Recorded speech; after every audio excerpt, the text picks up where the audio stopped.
जैसे कि आपको पता है कि पीछे क्लास में आपको टेस्ट हुआ था तो उसका आंसर शीट यहाँ पे विश्लेषण किया जा रहा है, ठीक है ना। तो अगर आपको आंसर शीट डायरेक्ट स्क्रीनशॉट लेना है तो आप एक बार में ले सकते हैं, ठीक है ना, जैसे कि आपको दिखाया गया है, ठीक है। नहीं तो विश्लेषण के साथ चलिए शुरू करते हैं। पहला क्वेश्चन है हमारा, पदार्थ निम्नलिखित में 3 प्रकार के होते हैं, कौन कौन?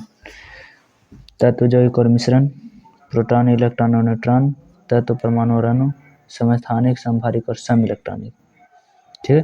तो बोल रहा हमारा क्वेश्चन, पदार्थ 3 प्रकार के होते हैं, है ना। तब पदार्थ 3 प्रकार के होते हैं तो यहाँ पे अवस्था या तो ठोस, द्रव, गैस है, तो ठोस, द्रव, गैस है नहीं, तो तत्व, जैविक और मिश्रण, अर्थात पहला का आंसर सही ए है, ठीक है। दूसरा क्वेश्चन, तो दूसरा क्वेश्चन बोल रहा है हमारा, निम्नलिखित में से कौन पदार्थ है ना। तो कौन पदार्थ है, तो जिसकी निश्चित आकृति आयतन हो, है ना, यहाँ पर हमारा सही आंसर हो जाएगा बी।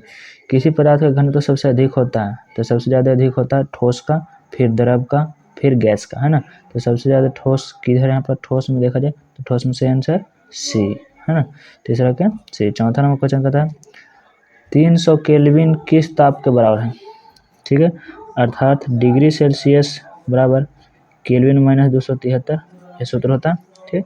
तो केल्विन की जगह पर 300 लिख देंगे, तो 300 घटाओ 273, तो 300 में से 273 घट जाएगा तो कितना बचेगा, तो 0 में से 3 गया तो 7, 9 में 7 गया तो 2, अर्थात 27 degree Celsius, option number C, चौथा के सी, ठीक है।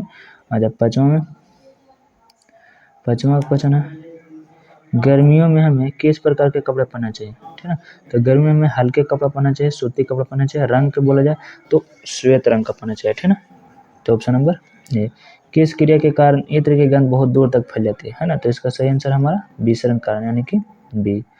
7वां क्वेश्चन है हमारा, 100 डिग्री सेल्सियस तापक्रम पर जल का भौतिक अवस्था क्या होगी, है ना। तो जल की भौतिक अवस्था गैसीय अवस्था हो जाएगी, क्या हो जाएगी, तो गैसीय अवस्था हो जाएगी। दाब का ऐसा मतलब क्या होता है, तो दाब का ऐसा मतलब पास्कल होता है, ठीक है ना।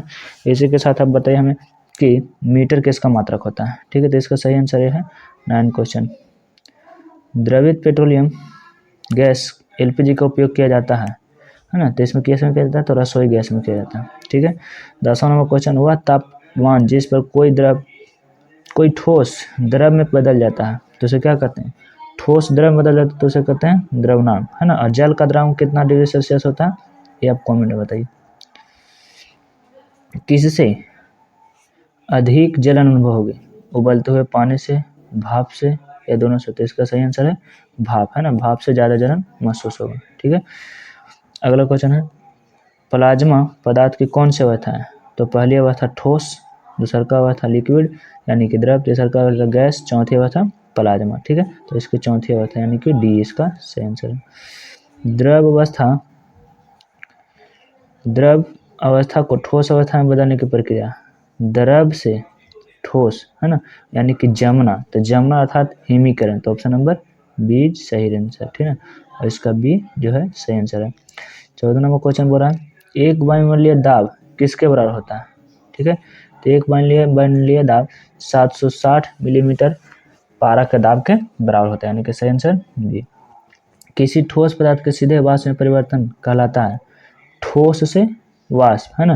तो इसको कहलाता है हम लोग ऊर्ध्वपात, इसका सही एक उदाहरण है क्या, तो कपूर, ठीक है। और इसके बाद वाष्पन की प्रक्रिया से उत्पन्न होती है, तो वाष्पन की प्रक्रिया से क्या उत्पन्न होती है, तो ठंडक, यानी कि ऑप्शन नंबर बी। वायु का दाब जैसे जैसे घटता है वैसे वैसे द्रव का क्वथनांक, है ना, वायु का दाब जैसे जैसे घटता है ना, तो क्वथनांक क्या होता है, तो क्वथनांक क्या होता है इसका, तो क्वथनांक हमारा, रुके थोड़ा सा, और सॉरी थोड़ा सा काम आ गया था। तो चलिए हम लोग कौन सा क्वेश्चन पे थे, वायु का दाब जैसे जैसे घटता है वैसे वैसे द्रव का क्वथनांक घटता है, इसका सही आंसर हो जाएगा हमारा बी, ठीक है। नेक्स्ट क्वेश्चन कर बढ़ते हैं। 18 में बोल रहा है गैस का द्रव में परिवर्तन, गैस जो है से द्रव में बदलेगा, है ना। तो इसको प्रक्रिया क्या कहते हैं, तो इसको प्रक्रिया को संघनन कहते हैं, क्या कहते हैं, संघनन कहते हैं। 19 नंबर क्वेश्चन, वह ताप जिस पर ठोस द्रव में बदलता है, ठोस किसमें बदल जाए, द्रव में, है ना। तो इसका सही आंसर क्या हो जाएगा, उसको कहते हैं द्रवनांक, ठीक है, एमपी मेल्टिंग पॉइंट। इसके बाद 20वां नंबर क्वेश्चन है, पदार्थ के कण को एक साथ बांध के रखने वाला बल क्या कहलाता है, ठीक है। तो एक साथ के बांध के रखने वाले बल को अंतरान्विक बल कहते हैं, ठीक है। अच्छा, इसके बाद आगे क्वेश्चन हमारा 21 नंबर क्वेश्चन क्या है? 21 नंबर क्वेश्चन है, वह प्रक्रिया जिसमें इत्र के गंध वायु के चारों ओर फैल जाती है क्या कहलाती है ना? तो क्या कहलाती है? इसको कहते हैं परासरण, ठीक है। यहाँ पे परासरण होना चाहिए था बच्चे, यहाँ थोड़ा सा, ठीक है। आगे, बर्फ का एक टुकड़ा जल के सतह पर तैरता है, क्यों? क्योंकि उसका घनत्व कम होता है ना। तो यहाँ पर इसका सही आंसर क्या हो जाएगा? तो इसका सही आंसर हो जाएगा हमारा, बर्फ जल से हल्का होता है। यहाँ पर घनत्व के बाद बर्फ का जल का घनत्व समान होता नहीं हो सकता। ऑप्शन नंबर सी यहाँ पर सही है, घनत्व की बात नहीं किया इसलिए सी आंसर सही है। 23 नंबर क्वेश्चन बोल रहा है 100 डिग्री तापमान केल्विन में कितना होता है ना। तो अभी हम लोग जानते हैं कि सेल्सियस और केल्विन माइनस 273, ठीक है। तो यहाँ पर सेल्सियस के जगह पर 100 बैठा देंगे और इसको जोड़ देंगे, था 273 में जोड़ देंगे तो 373। हालांकि इसमें 0.15 है ना शामिल रहता है, तो इसमें शामिल है, तो यहाँ पर हम मारेंगे 373.15, यानी 23 का सही आंसर बी, ठीक है। 24 में किसी पदार्थ का केल्विन में ताप 673 केल्विन, तो सेल्सियस या सेंटीग्रेड में इसका ताप क्या होगा? तो फिर वही फार्मूला कि सी बराबर के घटाओ 273, ठीक है। तो कितना में दिया हुआ तो केल्विन होता है, के जगह पर 673, तो 673 में से 273 घटा दें, ठीक है। 673.15 घटाओ 273.15, ठीक है। तो 3 से 3 कैंसिल, 7 में से 2 तो 5, 7 में 7 गए, 6 में से 2 गए तो 4, यानी कि 400 डिग्री सेल्सियस आएगा। इसका सही आंसर हो जाएगा हमारा, तो इसका सही आंसर क्या हो जाएगा? 400, अर्थात डी वाला, ठीक है ना।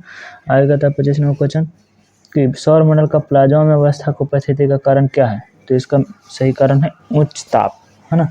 इसका सही कारण क्या है? उच्च ताप, यानी ऑप्शन नंबर सी। गर्म करने पर गैस का आयतन क्या होता है?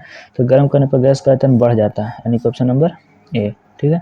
27 नंबर क्वेश्चन है, निम्नलिखित में कौन सा तत्व है? ठीक है, पीतल मिश्र धातु है, आर्सेनिक तत्व है सी, ठीक है। ये भी मिश्र धातु है, सिलिका भी यौगिक है प्रकार। 28 नंबर में निम्नलिखित में कौन सा तत्व नहीं है? तत्व नहीं है, तो ऑक्सीजन तत्व है, ब्रोमीन तत्व है, जस्ता तत्व है, कागज तत्व नहीं, यानी कि ऑप्शन नंबर सी। 29 में बोलता है निम्नलिखित में कौन सा यौगिक है? स्टील मिश्र धातु है, पीतल मिश्र धातु है, आयोडीन तत्व है, संगमरमर तो यौगिक है, ठीक है। सूत्र होता है क्या? CaCO3। निम्नलिखित में कौन धातु है ना। तो 23 का हमारा सही आंसर क्या हो जाएगा? तो यहाँ पर धातु के रूप में आयरन, जिसका संकेत लोहा नहीं लिख करके आयरन लिख दिया गया, ठीक है। अच्छा, निम्नलिखित में कौन मिश्रण है? कौन मिश्रण है? तो बारूद मिश्रण है ना। इसका सही आंसर क्या हो जाएगा? ए। निम्नलिखित कौन सा ठोस द्रव मिश्रण प्रतिनिधित्व करता था? ठोस द्रव, ठोस ज्यादा मात्रा में, द्रव कम मात्रा में, विलायक और विलय मात्रा, ठीक है।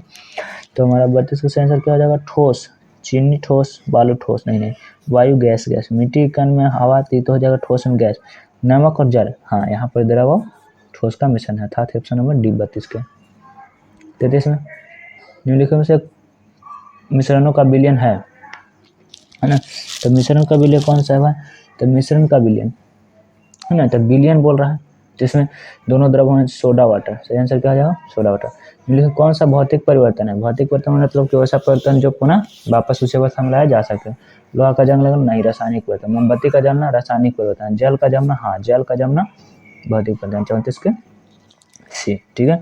आगे 35 का निम्नलिखित में से कौन सा रासायनिक परिवर्तन का उदाहरण है ना। रासायनिक परिवर्तन का उदाहरण कौन है? तो रासायनिक परिवर्तन का उदाहरण है, कहने का मतलब ऐसा परिवर्तन जो एक बार हो जाने के बाद पुनः उसे वापस नहीं लाया जा सकता, तो हम लोग क्या कहेंगे? रासायनिक परिवर्तन। जल का उबलना एक भौतिक परिवर्तन। लोहे का पिघलना भौतिक परिवर्तन। लोहे का जंग लगना रासायनिक है, लेकिन लोहे का पिघलना नहीं। जल वाष्प का संघनन तो ये भी भौतिक परिवर्तन। लोहे कोयले का जलना, तो हमारा सही आंसर हो जाएगा डी। खड़िया है, तो खड़िया एक यौगिक है जिसका सूत्र होता है CaCO3, ठीक है। 37 नंबर में रेत के सूक्ष्म कणों का जल में निलंबन किसका उदाहरण है ना। तो जल में इसका सही निलंबन किसका उदाहरण? तो जल में निलंबित किसका? तो निलंबन का, छोटे छोटे का निलंबित होता है, इसका 37 आंसर सही। कोलाइडी विलयन में कणों को टेढ़े हुए मार्ग में गमन करना कहलाती है। टेढ़े में इसको कहते हैं क्या? ब्राउनी गति कहते हैं, क्या कहते हैं? और इसका बी, है ना। निम्नलिखित में से कौन सी वस्तु शुद्ध पदार्थ है? ठीक है, तो शुद्ध पदार्थ कौन सा? शुद्ध पदार्थ मतलब कि केवल उसमें एक ही प्रकार के गुण हो तो उसे क्या कहते हैं? शुद्ध पदार्थ। तो लकड़ी नहीं, इसमें कार्बन मात्रा और बहुत सारी चीज़ रहती है। ईंट नहीं, दूध नहीं, बर्फ, है ना, इसमें एक ही प्रकार के शुद्ध रहते हैं H2O की। इसके बाद बिलियन है, तो बिलियन क्या है? तो बिलियन एक प्रकार के मिश्रण है ना। इसका सही आंसर क्या हो जाएगा? सी। ठीक है, तो इसका सही आंसर है ना, आपको आंसर शीट यहाँ पर दिखाया जा रहा है, इसमें से है। ठीक है, अन्यथा इसका PDF टेलीग्राम पर मिल जाएगा। ठीक है, मिलते हैं फिर नेक्स्ट वीडियो में।